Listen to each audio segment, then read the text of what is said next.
Boa tarde, graça e paz, tudo bem com vocês? Estou aí gravando aí esse vídeo acerca de escatologia mais uma vez, porque nós fomos surpreendidos com uma notícia bombástica, né?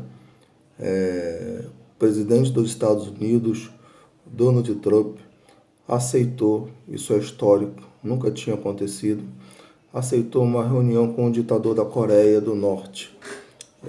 Isso foi inesperado, como tudo que acontece com o Donald Trump. Donald Trump é uma das figuras políticas no mundo mais, como é que dizer assim, mais estranhas, né? É um misto de amor e ódio por ele, tendo em vista a sua linha de raciocínio a nível político e muito interessante, né? As medidas que ele vem tomando, de fato, são medidas que, de uma certa forma, agrega assim um fascínio por ele, principalmente com relação a todo aquele que é cristão, né? Ele se diz um evangélico presbiteriano, se eu não me engano, acho que é presbiteriano, não posso afirmar isso, e ele é a favor da família, enfim, não gosta da agenda LGBT e há pouco tempo agora declarou Jerusalém como capital de Israel, algo histórico também. É bem provável que agora em maio ele vá declarar, e isso eu não estou afirmando, a questão do intento de reconstruir o templo, porque já que outras religiões têm o seu templo, por que não os judeus também ter o seu, né? Então, há uma questão de que ele possa simbolizar o rei Ciro, que ajudou o povo de Israel a reconstruir o terceiro templo, a voltar para sua terra, a reconstruir, se eu não me engano, o muro, eu acho que foi Artaxerxes, eu acho, né? Eu não tenho muita certeza. E agora isso, quer dizer, ele é uma figura política de grande polêmica num cenário profético profundo, profundo que nós estamos analisando. E aí vem a seguinte pergunta que também a gente tem que fazer. É possível o Donald Trump ser o anticristo?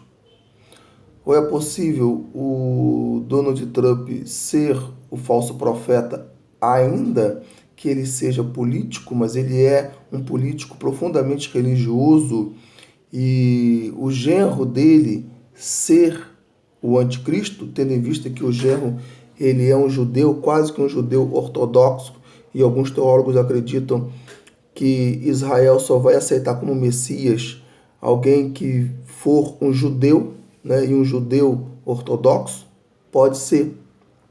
Há uma interpretação, e eu ainda acredito nela, cada vez menos, mas ainda acredito mais do que nas outras, de que o Papa seja o anticristo e o falso profeta também venha da Igreja Católica, faça parte do papado. Eu, particularmente, analisando Apocalipse 13, né, vejo ali uma possibilidade disso, quando a Bíblia diz que a segunda besta recebeu o poder, né, da primeira besta na sua presença. Isso parece ter acontecido em 2013, quando o Papa Bento XVI renunciou, e aí veio Francisco e recebeu a autoridade papal, exatamente como diz. O texto diz, o texto é claro em dizer que o falso profeta, a segunda besta, tem dois chifres como de cordeiro, simbolizando os dois papas. Quer dizer, é inédito isso, ter dois papas vivos. Ainda que eles sejam velhos, ainda que o Papa Bento XVI tenha aí, sei lá, 80 e poucos anos, mas alguns teólogos acreditam que tanto o falso profeta quanto o anticristo, principalmente o anticristo, ele vai ser possuído por Satanás, né? E Satanás vai estar reinando nele. Então, independente da idade que ele tiver, ou que o anticristo tiver nessa época, se ele for possuído de fato por Satanás, isso não vai significar nada e suas forças serão renovadas. Agora, é meio complicado crer, embora eu acredite em qualquer coisa nesse sentido. Eu acredito até que o anticristo possa ser um muçulmano, para você ter ideia. Mas a minha linha de raciocínio teológico está ainda com relação aos dois papas.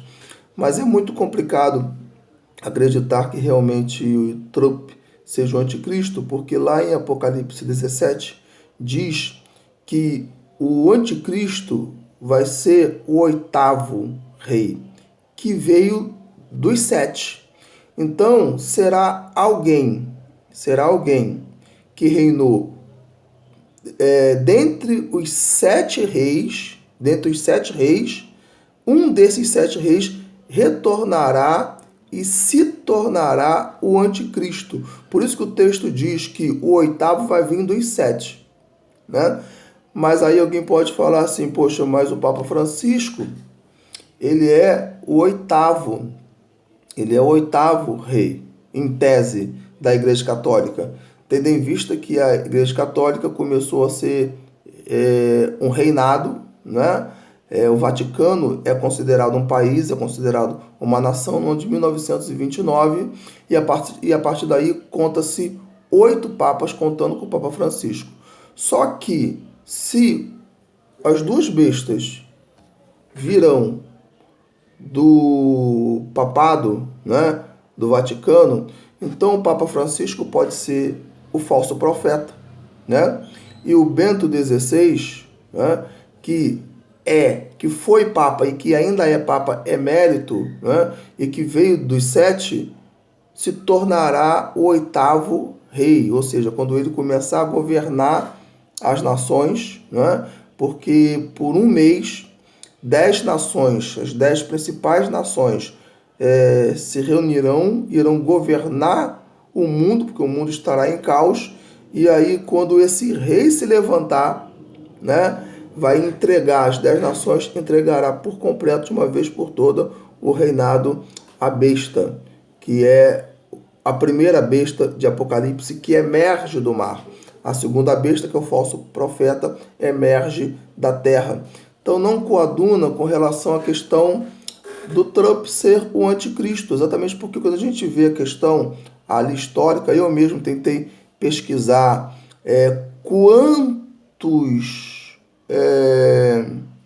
como é que eu vou dizer, quantos presidentes dos Estados Unidos estão vivos, né? Porque são 45 presidentes dos Estados Unidos até aqui. Eu pensei assim, bom, então eu vou ver quantos estão vivos. E se não me engano, quantos estão vivos são 5 vivos.